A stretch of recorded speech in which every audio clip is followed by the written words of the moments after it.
Hi friends, welcome back to channel. चलिए देखते हैं बैंक निफ्टी आज कैसे ट्रेड करेगा, उसके पीछे का लॉजिक क्या है।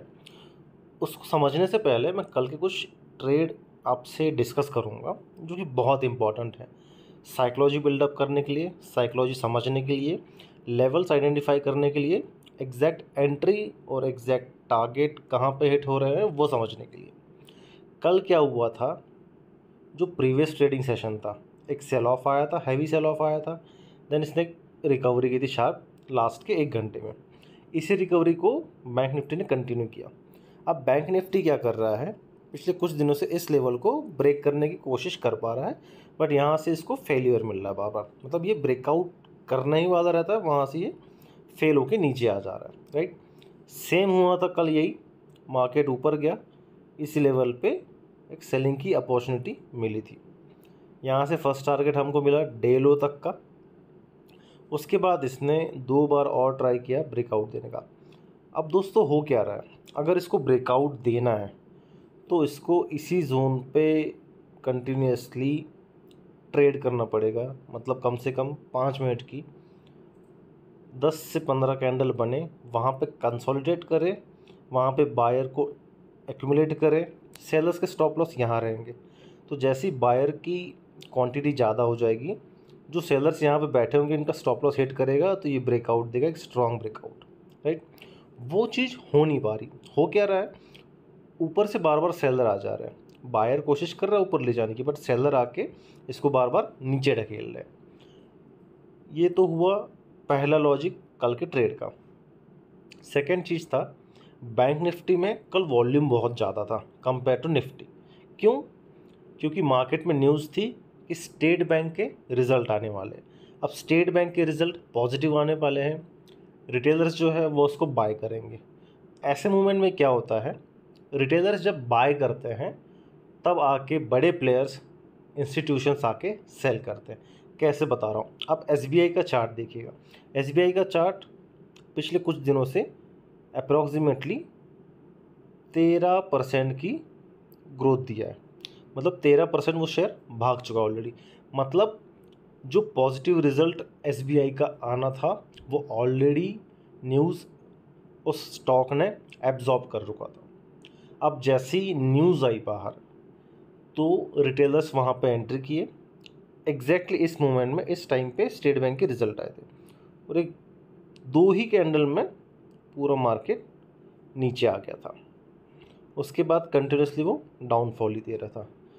तो स्टेट बैंक के इस पंप एंड डंप की वजह से बैंक निफ्टी नेगेटिव था। अब हो क्या रहा है, निफ्टी पे भी स्ट्रेंथ नहीं है, निफ्टी वीक परफॉर्म कर रहा है फिलहाल, वो उसका ट्रेंड अभी नेगेटिव चल रहा है। बैंक निफ्टी ऊपर जाने की कोशिश कर रहा है। अगर आज के दिन निफ्टी स्ट्रेंथ दिखाता है तो बैंक निफ्टी सबसे पहले ब्रेकआउट देगा। उसके पहले टारगेट आएंगे 44250, देन 440 के रेंज में। ये टारगेट आप ध्यान रखिए। अगर निफ्टी थोड़ा भी बाइंग जोन में दिख रहा है या वो उसकी स्ट्रेंथ अच्छी दिख रही है तो निफ्टी को ट्रेड करने बजाय बैंक निफ्टी को ट्रेड कीजिएगा। ब्रेकआउट बहुत शानदार आएगा। आज का ट्रेड कैसा रहेगा, इस जोन के ऊपर हमें बाइंग करनी है, इस लेवल के नीचे हमको सेलिंग करनी है। फर्स्ट टारगेट हमारा इस ट्रेडिंग सेशन का लो निकल के आएगा। अब इसके नीचे जाने के लिए भी यहाँ पे कंसोलेशन करना पड़ेगा, देन ये नीचे ब्रेक डाउन देगा। सिंपल लॉजिक है, सिर्फ इन 2 लाइंस को आप ध्यान से देखिएगा। इन 2 लाइंस के हिसाब से ट्रेड करना है। बीच में कहीं भी कोई प्राइस एक्शन बनता है तभी ट्रेड लीजिए, नहीं तो किसी भी कैंडल में एंट्री मत लीजिएगा, वहाँ पर सिर्फ आपके स्टॉप लॉस हिट होंगे। अब चूँकि कल मतलब आज फ्राइडे है तो फ्राइडे का दिन नॉर्मली 90-80% ट्रेंडिंग होता है, क्योंकि पोजीशंस बिल्डअप होती है यहाँ पे। तो आज का दिन थोड़ा ट्रेंडिंग हो सकता है, आज भी अच्छी अपॉर्चुनिटी मिल सकती है वहाँ पे ट्रेड करने के लिए। सेकेंड चीज़, जो हमने 100 डेज़ का चैलेंज चलाया था उसको हमने पहले 1 लॉट से किया था, जो कैपिटल था 50,000 था। जैसे कैपिटल डबल हुआ है तो हम उसको 2 लॉट से ट्रेड कर रहे हैं। तो 2 लॉट से जो मेरा प्रॉफिट हुआ है कल के डेट में, या अप्रॉक्सीमेटली 18,000 के रेंज में हुआ था। तो जो रिटर्न आ रहा है निकल के ऑन कैपिटल, या अप्रॉक्सीमेटली 20% आ रहा है, I guess which is good, क्योंकि 20% रिटर्न अगर एक दिन में आ रहा है, सिर्फ 2 लॉट के सेलिंग में हम कर रहे हैं। अब 2 लॉट के सेलिंग में इतना बड़ा प्रॉफिट कैसे आ रहा है, इसको समझना है। तो सिंपल सा लॉजिक है, अगर मार्केट यहाँ पे चल रहा है 44,000 में, तो मैं डीप इन द मनी के कॉल शॉर्ट कर रहा था, मतलब 43,500, 43,600, 43,700, तो यहाँ पे मुझे प्रीमियम मिल जाते हैं।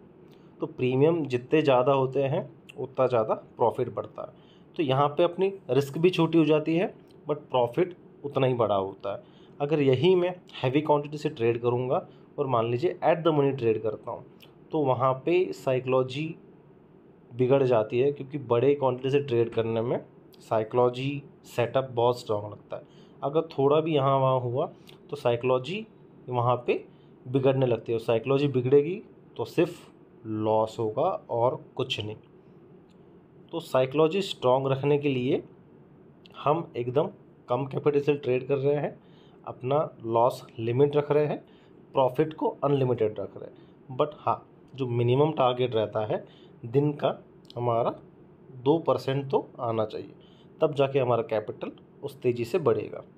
अब ये लेवल्स आपके स्क्रीन पे ड्रॉ कर लीजिए, ये लेवल्स आपके काम आएंगे आज के ट्रेड के लिए। ध्यान रखिएगा इन 2 लेवल्स को, इन 2 लेवल्स के हिसाब से ट्रेड करना है। ऐसे ही और ट्रेडिंग साइकोलॉजी सीखने के लिए चैनल को सब्सक्राइब कीजिए, और मैं वीडियोस डालता रहूँगा लर्निंग के, जहाँ पे आपको हेल्प होगी कि एक्चुअल में ट्रेडिंग स्टाइल होता क्या है, किस लेवल पे क्या करना है, उसके पीछे का लॉजिक क्या रहता है। आप जैसे जैसे वीडियो देखते जाएंगे आपको लॉजिक क्लियर होता जाएगा और चीज़ें आपको समझने में आसानी होगी। Thank you.